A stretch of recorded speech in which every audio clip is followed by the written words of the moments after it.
sont avec nous nos invités de ce jour. Chers amis téléspectateurs, vous êtes sur Afro Web TV. Bienvenue à tous. Si c'est maintenant vous rejoignez la grande famille des téléspectateurs et des amis internautes pour votre émission Avis de la diaspora. Ils nous honorent de leur présence et nous donnent leur temps. Chaque samedi, on s'honore vivement. Et moi, en tant que jeune, je vais à la conquête de l'information et surtout à la quête du savoir pour vous permettre également de vous informer, d'éduquer au lieu donc d'être à d'autres places. Je me permets également d'apprendre avec vous chaque samedi et de prendre comme invité des invités de marque qui nous honorent également de leur présence aujourd'hui. Il s'agit bien entendu donc de monsieur Tchehelu Nyamasadi Alphonse Latte Hefoume Lawson qui nous honore de sa présence et qu'on reçoit par Duplex aujourd'hui. Vous êtes le coordonnateur général de la coalition de la diaspora togolaise Kodi Togo. Vous faites partie également donc de plusieurs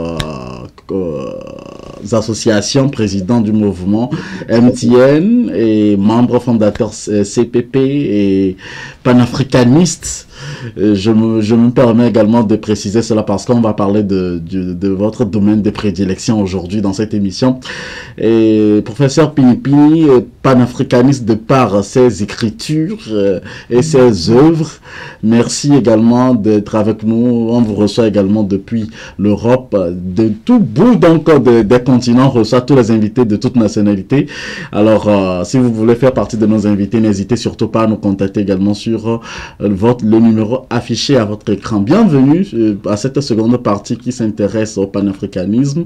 Et donc, permettez-moi de dire que 10 ans donc après la 8e édition marquée par le fiasco, que tout le monde connaît et qui ne fait plus partie donc des secrets des dieux, où on avait eu l'Afrique du Sud d'accueillir normalement les représentants du Maghreb et qui n'a pas eu lieu en bonne et due forme. Ce projet porté par le Togo aujourd'hui soutenu par l'Union africaine s'est déroulé sous le thème du renouveau du panafricanisme et rôle de l'Afrique dans la réforme des institutions multilatérales pour mobiliser les ressources et se réinventer pour agir.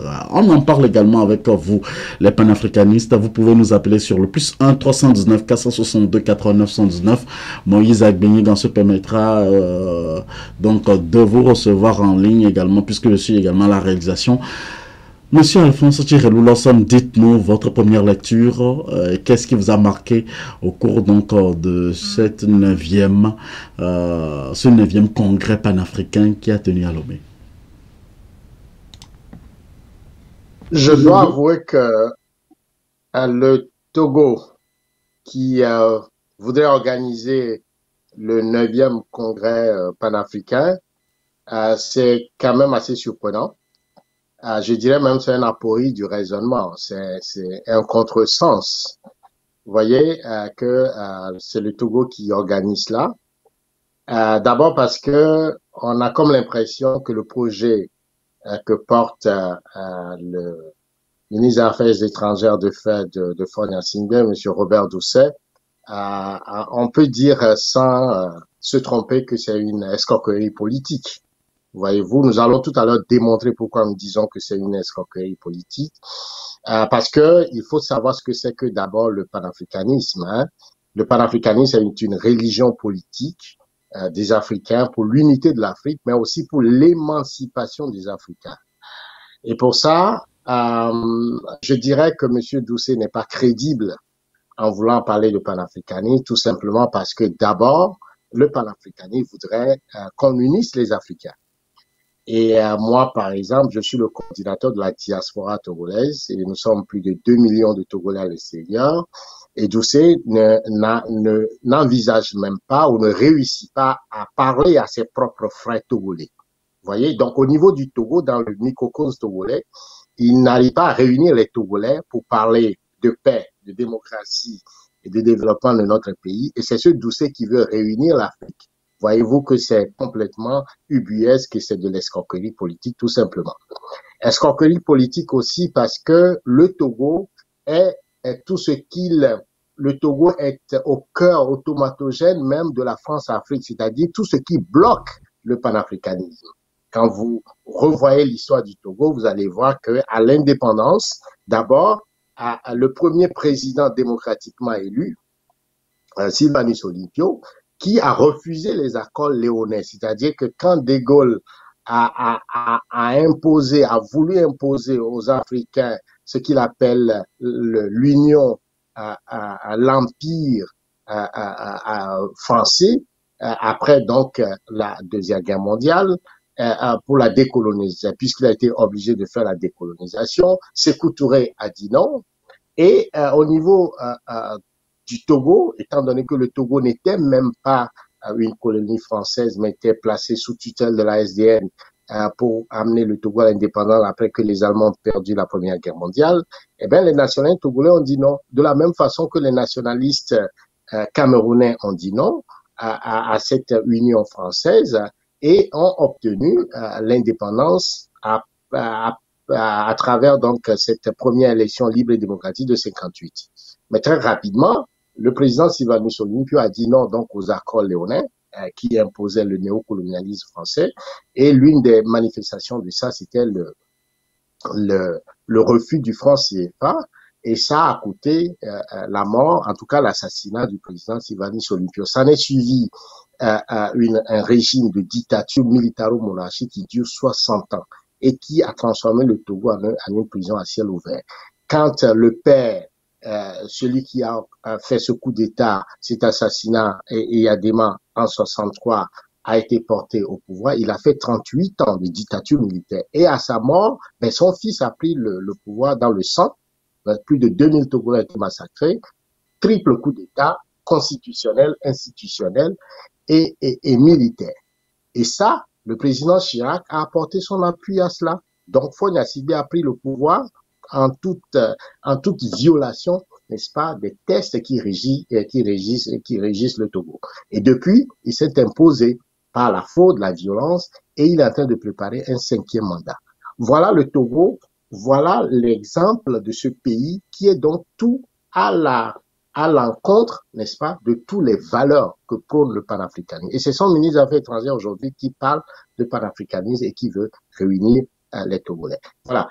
Le Togo, prison à ciel ouvert, où les Africains du Togo ne sont pas libres, ne peuvent pas choisir leurs dirigeants, où les Togolais ne peuvent pas manger à leur faim un repas principal par jour, où le Togo ne dispose pas même pas un seul hôpital de renom. Il n'y a pas un seul scanner qui fonctionne dans tout le Togo.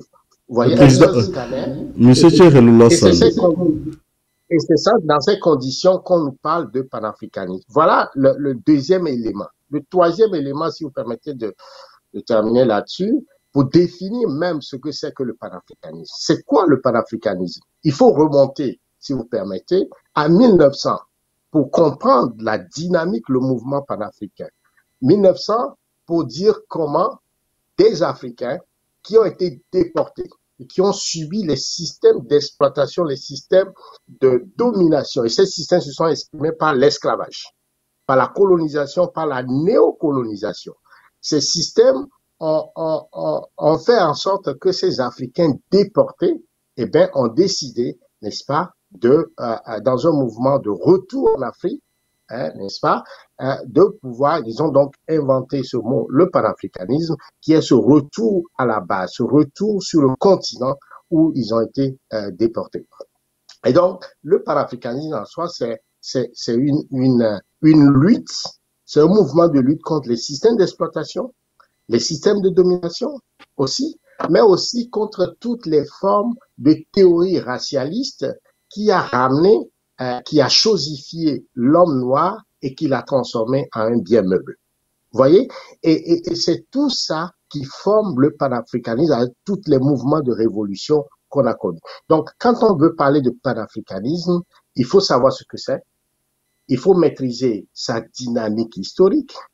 Il faut maîtriser le concept, sa vision, pour ne pas en faire tout simplement une escroquerie politique. Nous allons tout à l'heure revenir sur la définition, sur l'histoire du panafricanisme, sur ces grands mouvements pour comprendre la dynamique. Et quand aujourd'hui on veut organiser le 9e congrès, il faut savoir que ce n'est pas juste un jeu, il faut être sérieux, il faut maîtriser donc la phonologie du concept, il faut maîtriser son organisation sonore, sa sémantique, mais aussi son historique, pour savoir ce que ça veut et quel est le sens de ça politiquement, économiquement, spirituellement pour les Africains, pour ne pas galvauder le concept ou en tout ça, en voulant tout simplement en faire une escroquerie politique. J'avais voulu poser beaucoup de questions lors de votre intervention, mais permettez-moi de dire ceci. Je ne sais pas ce que M. Lassana a contre le professeur Doucet, le diplomate togolais, ministre des Affaires étrangères, exactement.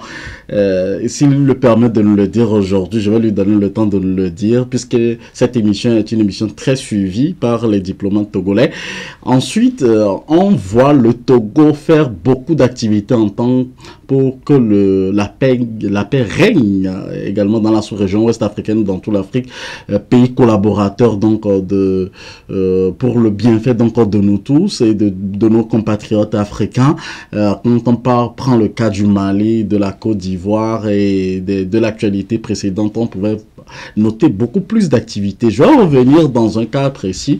L'objectif donc pour ce 9e congrès, selon donc le professeur Doucet, c'est véritablement donc de jouer un rôle et surtout de mettre le business en avant et contribuer également à nos frères afrodescendants sur le plan continental, de s'éblouir, d'aller de l'avant. Et professeur Doucet, professeur Pinipini, vous avez suivi également ce 9e congrès panafricain. Qu'avez-vous retenu, vous, exactement, pour ce lancement?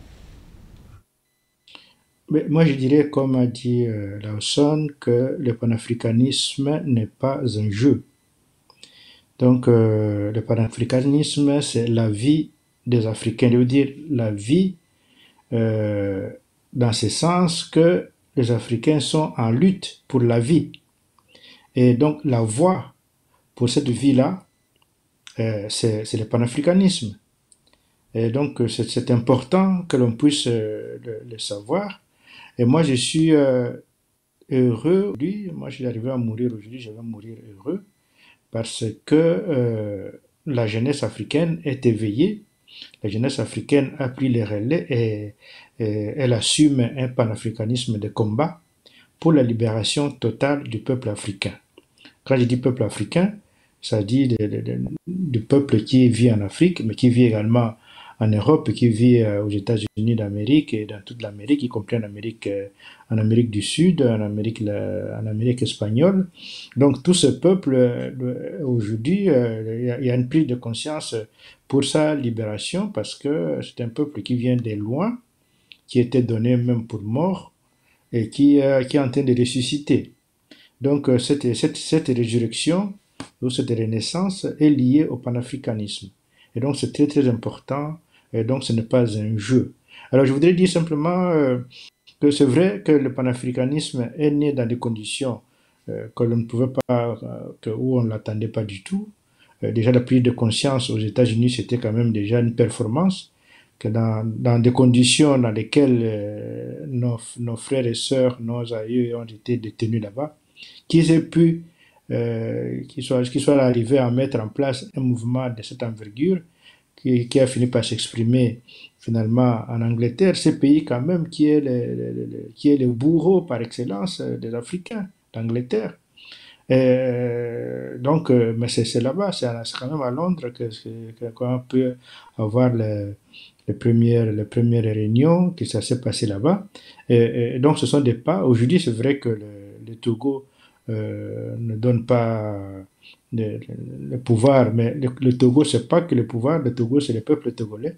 Et ce peuple-là, c'est un peuple africain, c'est un peuple panafricain.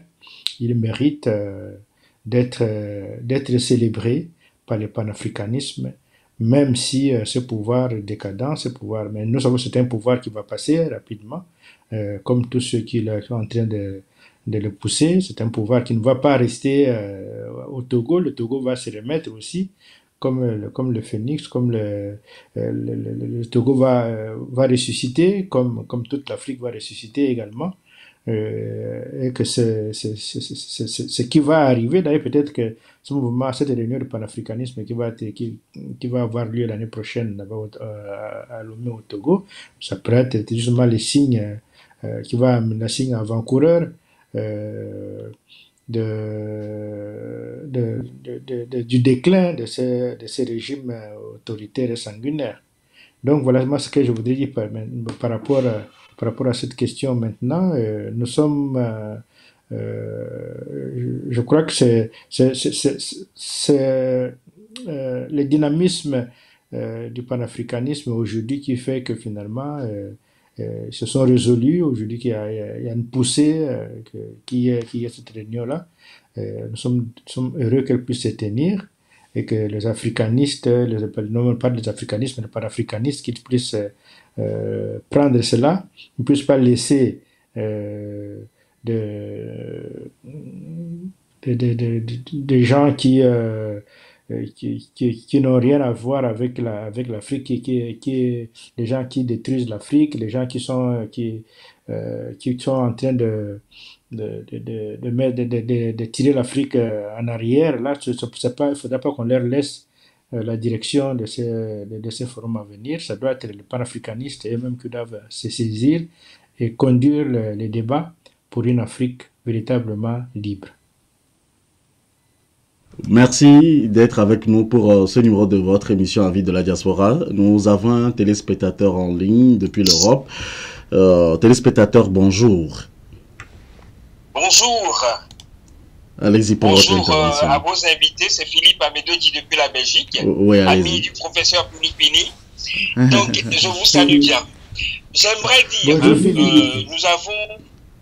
Bonjour. Je viens d'entendre le développement de mon ami également et frère Thierry Loulasson par rapport à la comédie que le ministre des Affaires étrangères togolaises a jouée en se faisant passer pour le chantre du panafricanisme. Nous avons une lecture totalement différente. Et les faits sont têtus.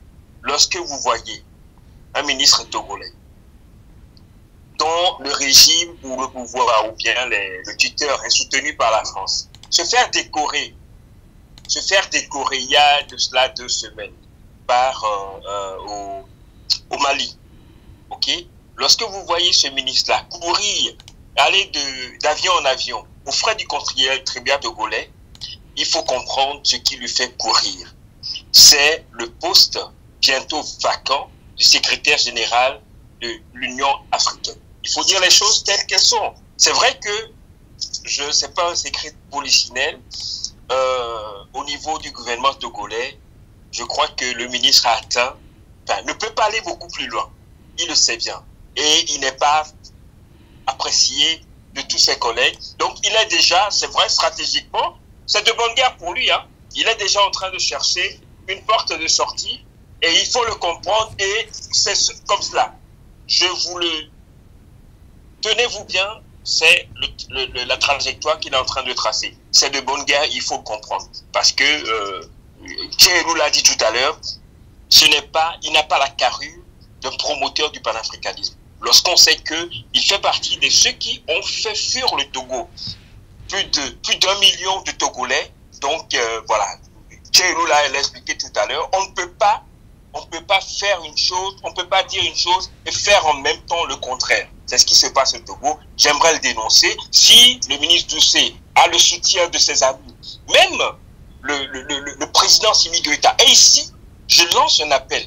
Il faudrait que les dirigeants africains soient cohérents avec ce qu'ils font. On ne peut pas comprendre que le président Goïta ait le soutien des jeunes de la jeunesse africaine et qu'il lance des messages ou qui fait passer des messages qui choquent l'Africain. Donc, c'est un coup de gueule que j'aimerais lancer. Ce n'est pas normal. Beaucoup de concitoyens, beaucoup de jeunes Africains sont perturbés parce qu'ils n'ont pas compris ce jeu-là. Comment décorer un ministre d'un régime foncièrement, anti-panafricain. Donc, il faudrait que ça se sache et qu'on le dénonce. C'est pour arriver à la présence de l'Union africaine bon vent pour lui. Et si on peut le remplacer par quelqu'un qui finalement comprendra que les Togolais ont besoin également de vivre décemment, ça nous ferait grand bien au Togo. Merci. Merci. Je voulais poser une question également très rapide à M. Philippe Amedodi qui vient de nous appeler. Je ne sais pas la source des informations et par curiosité, je voudrais savoir. Alors, M. Philippe Amedodi, vous êtes avec nous? C'est la perspicacité. C'est la lecture, c'est la bonne lecture des choses. Merci. Ok, vous savez, c'est la bonne lecture des choses. Et je vous le dis,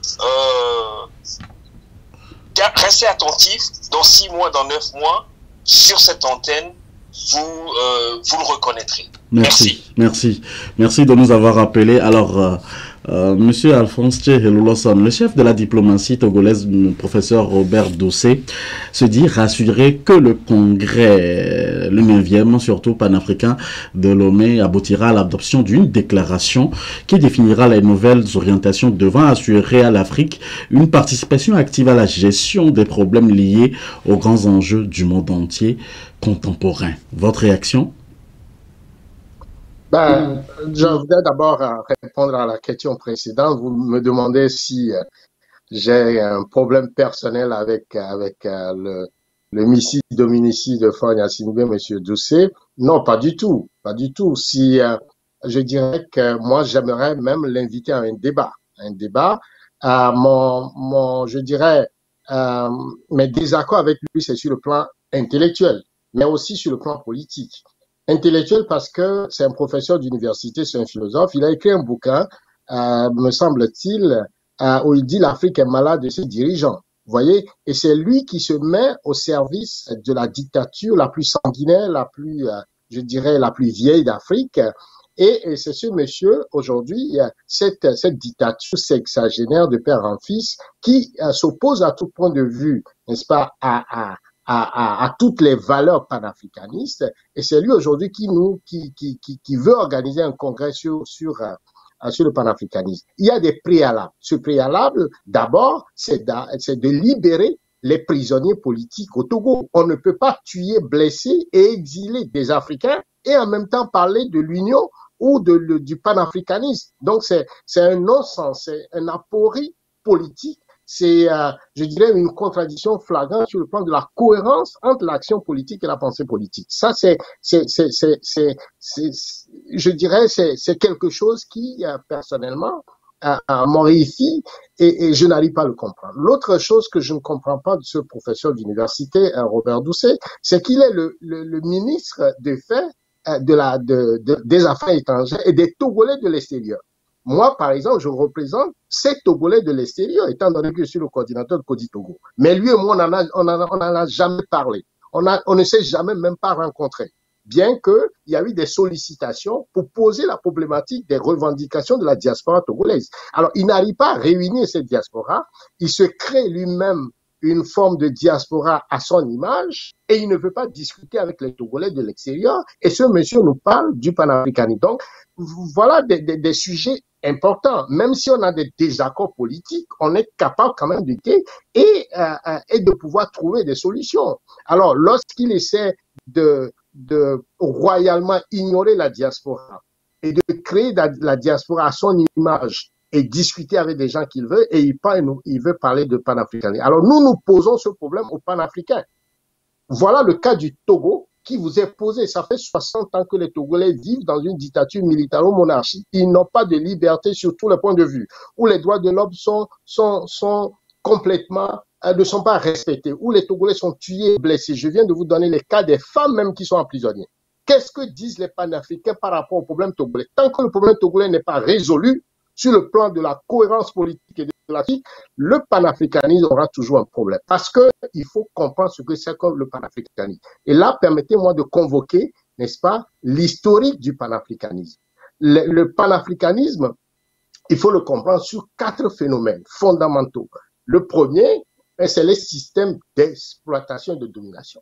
Et ce système, c'est l'esclavage, qui a vu éparpiller les meilleurs bras-vallis de toute l'Afrique. C'est la colonisation qui en est suivie, qui a duré 400 ans, et ensuite qui a duré 200 ans, et ensuite c'est le néocolonialisme qui paralyse l'Afrique avec les enclos coloniaux que nous avons. C'est ça d'abord le problème. Et donc le panafricanisme lutte contre ça. Et pour lutter contre ça, il y a eu ce premier congrès en Grande-Bretagne et qui a défini le mot panafricanisme avec Henry William qui a défini ce mot panafricanisme. L'autre aspect sur lequel le panafricanisme lutte, c'est les séries ou les théories racialistes ou racistes qui transforment les Africains en bien meubles et qui justifient justement l'esclavage ou la néocolonisation ou le fait même qu'on exploite les Africains aujourd'hui et on ne respecte pas les avis des Africains. Quand vous prenez le Congo, où il y a plus de 20 millions de morts, tout simplement parce que depuis les dernières 20 ans, tout simplement parce qu'on veut s'accaparer des richesses. Donc la vie des Congolais ne vaut rien du tout, c'est seulement la richesse de leur pays. On disperse comme ça les Congolais partout dans le monde et on les tue chaque jour. Et ça, le panafricanisme, c'est ça. Lorsqu'on ne voit pas ces sujets, on parle de panafricanisme, pour nous, il y a un problème. Et ces théories racialistes ont amené la suprématie blanche. Donc, la volonté de l'homme blanc de se doter d'un droit divin d'apporter la civilisation aux autres humains, et cette civilisation qui s'exprime par l'exploitation de leurs biens. Donc, c'est du gangstérisme, c'est de la violence, et c'est absolument lié au bien matériel en réalité. Quand vous voyez l'esclavage, la route de l'esclavage, c'est quoi? À la fin de la journée, c'est de venir chercher les Noirs, les amener en Amérique, les exploiter et amener le bien matériel, le sucre en Europe pour le bien des Européens. C'est ça. Donc derrière ce système de domination et de hiérarchisation des races, il y a la question matérielle. Il y a aussi les grandes révolutions. Il y a eu par exemple la révolution aux États-Unis qui a inspiré la révolution française, qui elle-même a influencé ou a aidé aux révolutions en Haïti où se trouvaient justement les esclaves. En plus de ça, il faut quand même noter également les grandes révolutions comme le communisme, le capitalisme et tout ça. Et c'est ce qui a façonné, structuré la volonté des descendants d'esclaves de pouvoir se libérer. Cela a amené à des nationalismes. On peut citer par exemple le panslavisme, c'est-à-dire l'unité des Slaves, ou le pangermanisme, l'unité des Allemands. Et donc, c'est cette volonté qui a animé également les descendants d'esclaves à pouvoir concevoir, structurer le panafricanisme. Et ce panafricanisme, et donc, s'est matérialisé justement avec ce premier congrès de Manchester, mais aussi, il faut citer, comment on l'appelle, Dubois, qui a théorisé le concept, mais c'est Garvey qui a fait de ce concept-là un concept de masse. Mais un élément important, c'est Kwame Nkrumah qui a participé au congrès en Grande-Bretagne en 1945 et qui a ramené le concept sur le sol africain. Et donc, avec l'indépendance du Ghana en 1957, Nkrumah a ramené le concept du panafricanisme au niveau de l'État.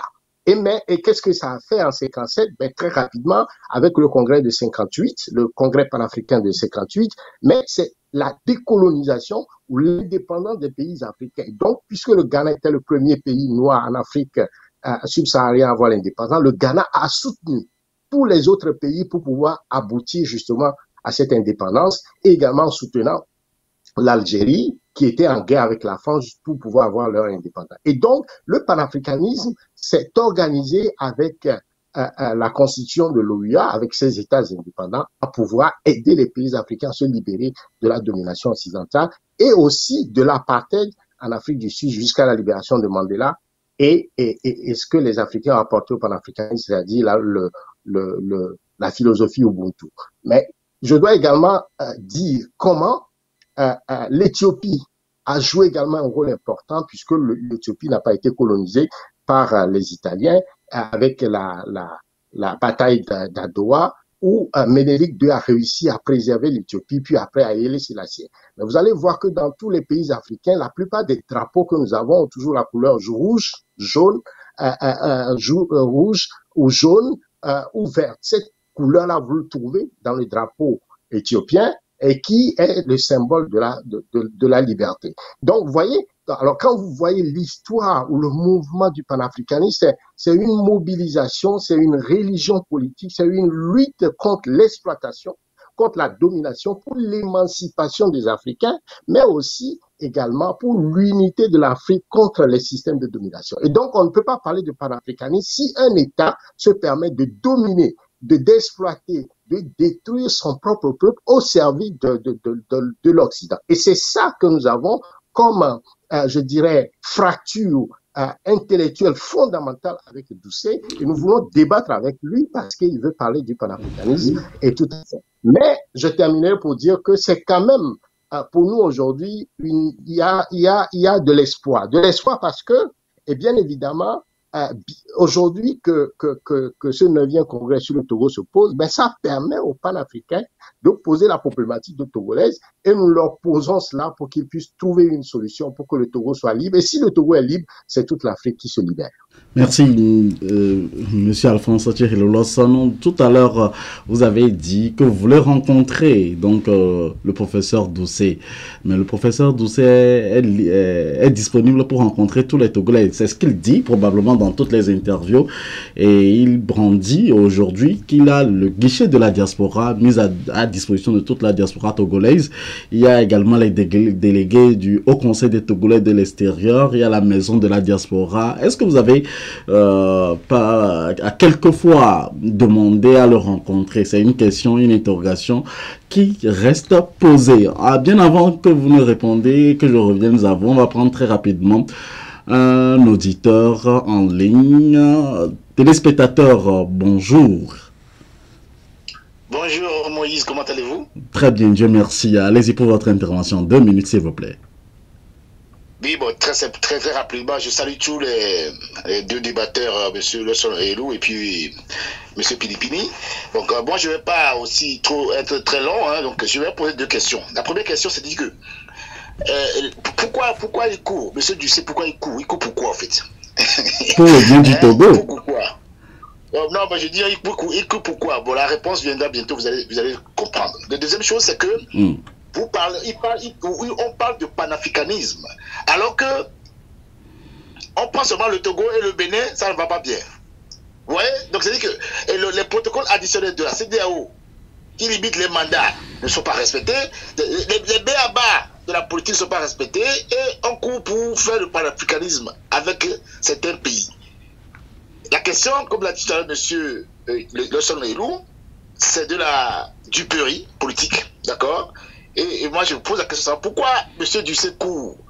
Le Haut Conseil des Togolais de la diaspora qu'il a voulu instituer dans ce pays, nous savons qui sont dedans, qui sont regroupés dedans. Et sur 2500 Togolais, combien ont été recensés et quels sont les frais de ce Haut Conseil? On le sait tout ça. Parce que je t'avais déjà dit plusieurs fois que j'y ai participé. Donc je connais le système qui est mis en place. Aujourd'hui, on parle du panafricanisme parce que ils savent que c'est chaud.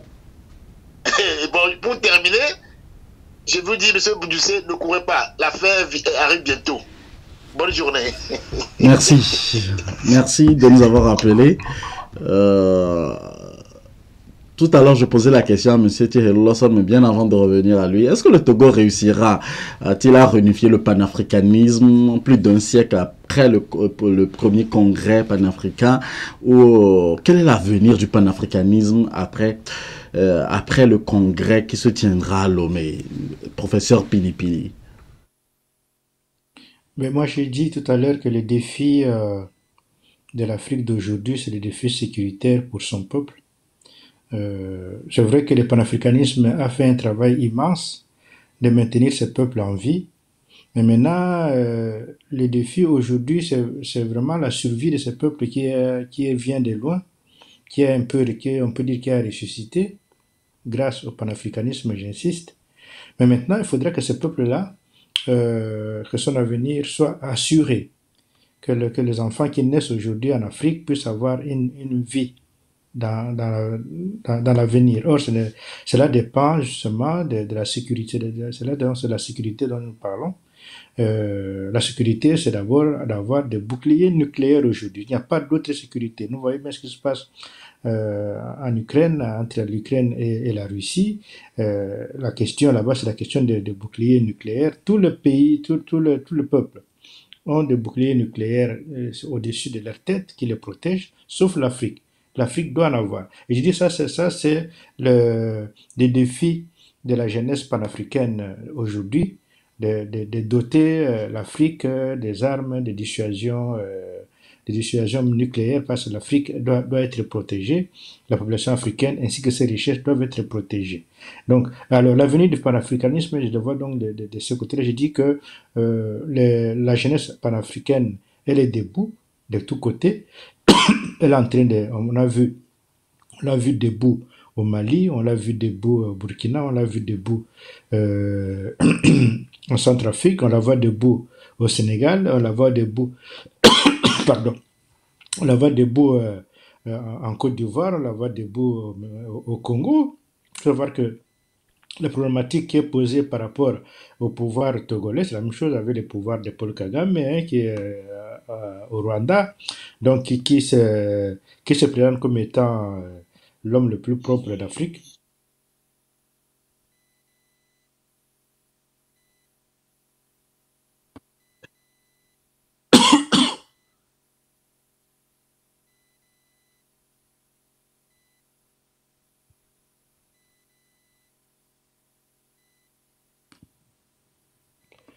Donc, je crois qu'il y a eu un petit souci.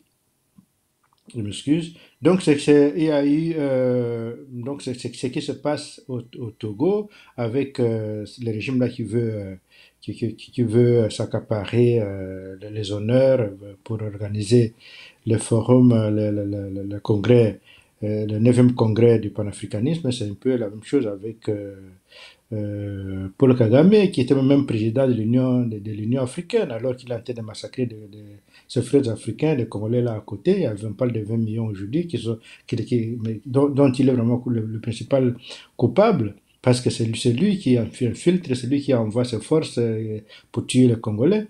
Et il est là, il est président de l'Union, il a été président de l'Union africaine. Il est considéré comme étant une personnalité africaine importante. Il va en Guinée, il va au Bénin, il va partout, il est reçu en grande pompe, alors que c'est un grand criminel. Donc nous sommes là dans des cas similaires, mais je dis simplement que le panafricanisme ne se résume pas dans cette personnalité-là ignoble. Le panafricanisme, c'est un mouvement noble qui fait la fierté de l'Afrique.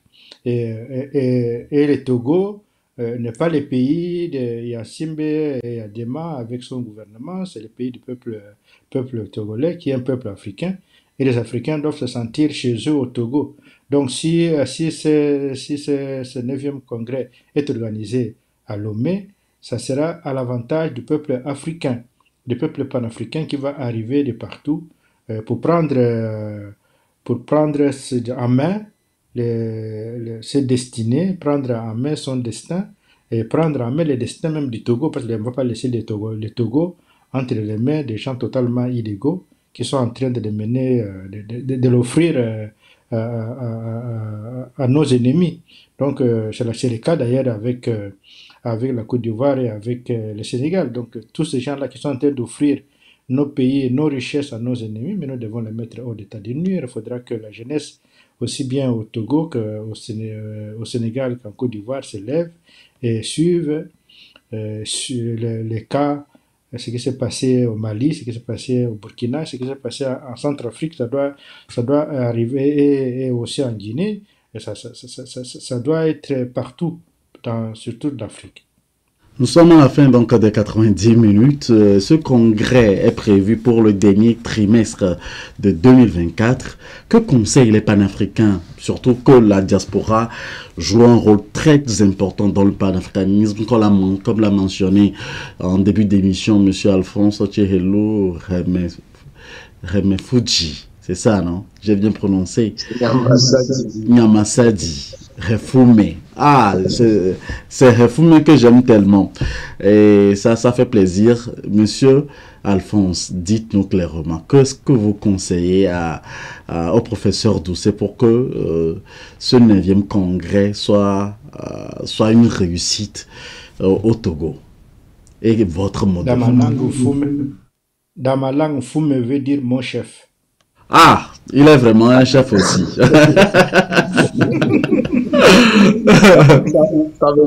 Ça veut dire que tu vois, les langues africaines ont les mêmes sources, la même identité, quelle que soit leur déclinaison, finit par se retrouver quelque part. Et c'est même là où je commencerai pour dire que, en effet, le 9e congrès s'inscrit dans une dynamique qui échappe même à ceux qui veulent l'utiliser comme l'escroquerie politique aujourd'hui. Robert Doucet et son groupe. Vous voyez, si j'ai un premier conseil, d'abord qu'ils se mettent à l'école du panafricanisme. Il faudrait qu'ils rentrent dans cet amphithéâtre du panafricanisme de l'Agora pour apprendre du panafricanisme. Et peut-être, ils sont les ouvriers peut-être du 25e heure, mais ils sont aussi des Africains. On va toujours les accueillir, mais il y a des préalables, il y a des prérequis. Et ces prérequis passe nécessairement par l'appropriation de l'histoire même du panafricanisme, mais aussi des B.A.B.A. Ces B.A.B.A., c'est le bien-être des Africains, donc il commence par la libération des prisonniers politiques. Et c'est pour nous, par exemple, un préalable pour rencontrer Doucet, il faudrait que les Togolais de la diaspora qui sont retenus, qui sont emprisonnés, eh bien, qu'ils les libèrent. Et s'ils les libèrent, c'est un signe satisfaisant pour nous de commencer par discuter avec lui sur les autres enjeux. Mais nous dirons essentiellement que le bien-être des Africains est un préalable absolument au panafricanisme. Le panafricanisme a été toujours un mouvement de résistance, un mouvement de lutte. Et comme on l'a vu tout à l'heure avec les différents systèmes de domination qui a commencé par l'esclavage. Et donc le panafricanisme dans ces années-là a été la lutte contre l'esclavage et l'abolition. Ensuite, il y a eu le mouvement le système d'exploitation de la colonisation. Donc, le panafricanisme a été ce mouvement-là qui a lutté contre le colonialisme avec des mouvements comme Back en Afrique. Ça a abouti, par exemple, à la création du Libéria ou de la Sierra Leone ou de l'éthiopianisme tout à l'heure dont j'ai parlé avec l'Éthiopie, qui ont été des mouvements précurseur contre ce néocolonialisme. Puis après, le néocolonialisme avec l'indépendance des pays africains, avec l'organisation de l'OUA et ensuite de l'Union africaine, la lutte pour que tous les pays africains se libèrent, en tout cas l'indépendance entre guillemets. On a vu des guerres, par exemple en Angola, au Mozambique, Zimbabwe, ou la guerre d'Algérie contre le système néocolon. On a vu ça, et aussi la lutte contre l'apartheid en Afrique du Sud jusqu'à la sortie de Mandela. Donc aujourd'hui, le panafricanisme, je crois que son objectif serait comment se repositionner. Tout à l'heure, le professeur Pinikili a parlé de la sécurité qui est un enjeu important. Alors, comment se repositionner dans ce monde qui bascule du l'unipolarisme vers le multipolarisme. C'est de ça qu'il s'agit. Comment l'Afrique va se repositionner dans la géopolitique mondiale avec le fait que le dollar est en train de perdre toute sa valeur et qui ne va plus contrôler le monde entier. Et donc, comment l'Afrique va se repositionner dans ce monde multipolaire. Important, d'abord lutter contre les derniers vestiges du néocolonialisme, donc le franc CFA en Afrique francophone, la lutte, le fait que toutes les bases militaires françaises doivent quitter le continent africain, travailler à l'unité, à avoir une monnaie, n'est-ce pas, une zone de libre-échange sur tout le continent africain, et une monnaie africaine. Savez-vous que l'Afrique dispose des réserves d'or les plus importantes dans le monde entier? Et si la monnaie est liée à l'or, bien évidemment que l'Afrique n'a plus besoin de passer par le dollar, n'est-ce pas, qui est une monnaie qui est basée sur la dette, ou les institutions de Bretton Woods, la FMI, la Banque mondiale, qui vous prêtent de l'argent, en fait du papier, en réalité, ces papiers-là n'est garanti que par l'or que vous avez dans votre sous-sol. C'est complètement ubuesque, c'est un non-sens, un contresens complet. Et donc, l'Afrique revient aux fondamentaux de la monnaie unique qui est basée sur l'or africain et qui fait en sorte que nous pouvons avoir cette liberté justement d'échanger, d'avoir des balances commerciales avec d'autres puissances si nous voulons importer les produits ou les technologies. L'unité de la langue travaille à ce que nous puissions aller vers une langue, 2 ou 3 langues africaines. Donc, il y a le Swahili ou la Hausa ou d'autres langues qui permettent l'unité de l'Afrique sans nécessairement passer par le français ou l'anglais pour pouvoir communier entre nous, Africains. La question de la sécurité, le professeur Pinépine l'a posée, mais aussi voir dans quelle mesure nous pouvons avoir une relation dynamique avec les BRICS. Vous voyez, l'Afrique du Sud fait partie déjà des BRICS. Le Soudan et l'Égypte, l'Algérie sont déjà à la porte. Et donc, comment créer, renégocier donc les accords. L'Afrique a la richesse. Nous serons le prochain continent le plus peuplé au monde en 2050. Donc, nous avons la population, les ressources humaines, nous avons la richesse, nous avons l'intelligence, nous avons tous les atouts pour devenir une puissance mondiale. Et donc, dans cette nouvelle relation avec la Russie, avec la Chine, avec d'autres partenaires, l'Inde, le Brésil, etc., voir comment nous pouvons nous repositionner et sortir de ce schéma, ce paradigme qui dure depuis 400 ans, qui est donc l'exploitation de l'homme par l'homme qui s'exprime par l'esclavage, un système de domination, la colonisation, la néocolonisation, ou encore où on a chosifié, classifié les êtres humains pour mettre les Africains au bas de l'échelle. Aujourd'hui, nous devons montrer que nous sommes dignes. C'est l'Afrique qui est le berceau de l'humanité, qui a donné tous les instruments, tous les leviers de la civilisation de l'Égypte antique, de la Nubie à l'Égypte antique, au monde entier. Eh bien, il n'y a pas question aujourd'hui que nous ne retrouvions pas notre grandeur,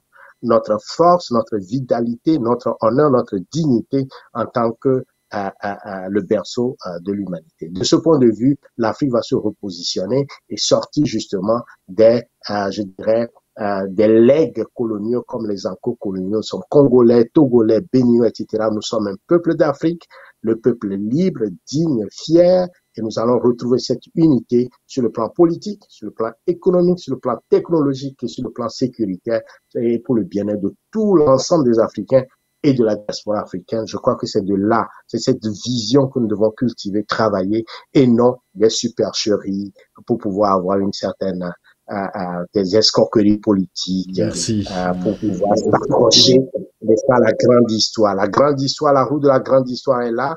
Les petites histoires personnelles sont parfois ubuesques. C'est ce qu'on a vu, par exemple, faire Doucet et où le ministre Dogbe, Victoire Dogbe, son discours était lamentable parce qu'elle ne connaît rien du panafricanisme. Merci, monsieur Alphonse. Merci, monsieur Tchéhélou, Yamassadi Alphonse Latte, Hefume Lawson. Merci beaucoup. C'est des noms africains. Et je les apprends aussi. Alors, professeur Pinépine, nous sommes à la fin de notre émission d'aujourd'hui. Votre mot de fin. Oui, le professeur Cheikh Anta Diop a dit que parmi les défis qu'il a laissés, parmi son testament qu'il a laissé à la jeunesse africaine, c'est que le peuple africain doit redevenir les guides de l'humanité. Car l'humanité est en train d'aller dans tous les sens parce que l'humanité n'a plus de guide. L'humanité a perdu son guide et son guide, c'est le peuple africain, avec tout ce que vient de dire notre frère Lawson, notre chef.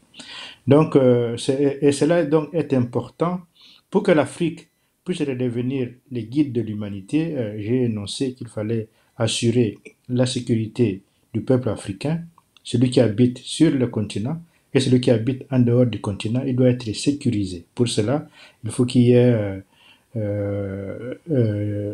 de boucliers nucléaires, parce qu'il n'y a pas d'autre arme pour défendre le peuple, sinon l'arme nucléaire aujourd'hui. L'Afrique ne peut pas ne pas en avoir. L'Afrique doit avoir des armes nucléaires comme tous les autres peuples. Donc, il faudra que la jeunesse africaine se prépare à doter les pays africains, les peuples africains de cette arme-là. Alors, en deuxième lieu, l'autre défi, c'est que la jeunesse africaine doit faire sauter justement ces frontières des enclos qui nous enferment dedans, qui fait que l'Afrique est aujourd'hui une prison à ciel ouvert. Donc il faudra que ces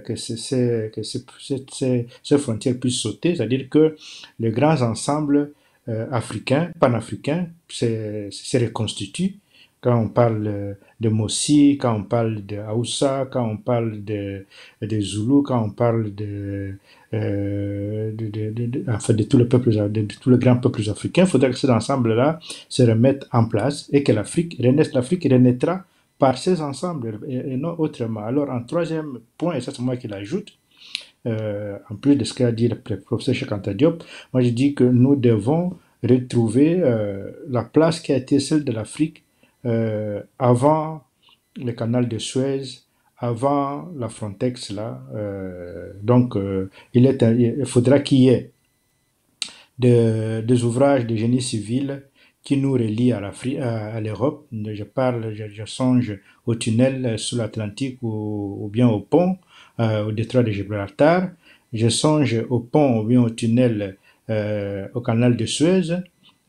Parce que là, l'estime de Suez qui nous reliait avec l'Asie a été coupée, donc il faudra qu'il y ait des ponts ou alors des canaux. Il faudra aussi un canal, des ponts ou bien des ponts ou des tunnels au canal d'Aden. De ces trois endroits par lesquels l'humanité a prospéré à partir de l'Afrique, ils doivent redevenir des lieux de passage pour que les peuples africains puissent sortir de la prison. Moi, je ne partage pas du tout l'avis de ceux qui disent que les Africains doivent rester, les jeunes Africains ne doivent pas aller en Europe, parce que c'est très risquant. On doit enlever ces risques-là.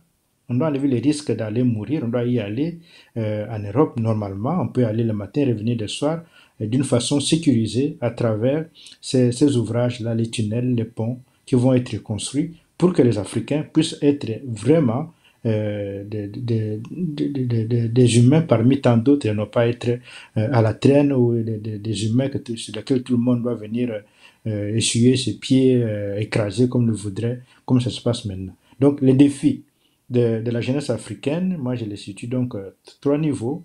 Que l'Afrique redevienne les guides de l'humanité, c'est-à-dire que l'Afrique retrouve toutes ces valeurs ancestrales qui ont guidé l'humanité.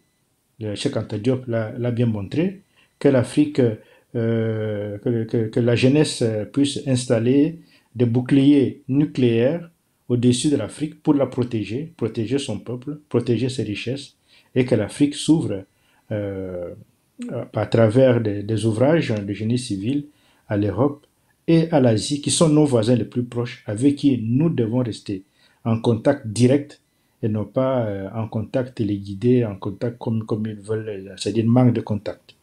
Voilà ce que je crois les défis du panafricanisme, de la jeunesse panafricaine sont ceux-là. Merci, professeur Pini. Vous êtes consultant politique, enseignant-chercheur d'université.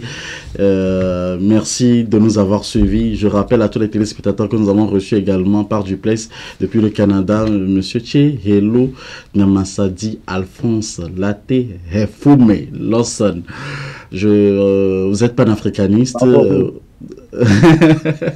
Vous êtes panafricaniste, coordonnateur de Kodi Togo et président du mouvement pour un Togo nouveau. J'espère vous recevoir également sur d'autres pans de l'actualité. Merci à vous tous pour votre disponibilité. Nos émissions sont toujours en replay sur notre chaîne YouTube. N'hésitez surtout pas pour vos remarques à nous faire des propositions pour l'avancement de ce sacerdoce. Et c'est très important. Merci à vous tous qui nous avez suivis pour ce numéro. On se retrouve le samedi prochain avec le même plaisir. Chaque semaine, la rédaction d'Afro Web TV vous propose un condensé de l'actualité des 7 derniers jours. Suivez sur Afro Web TV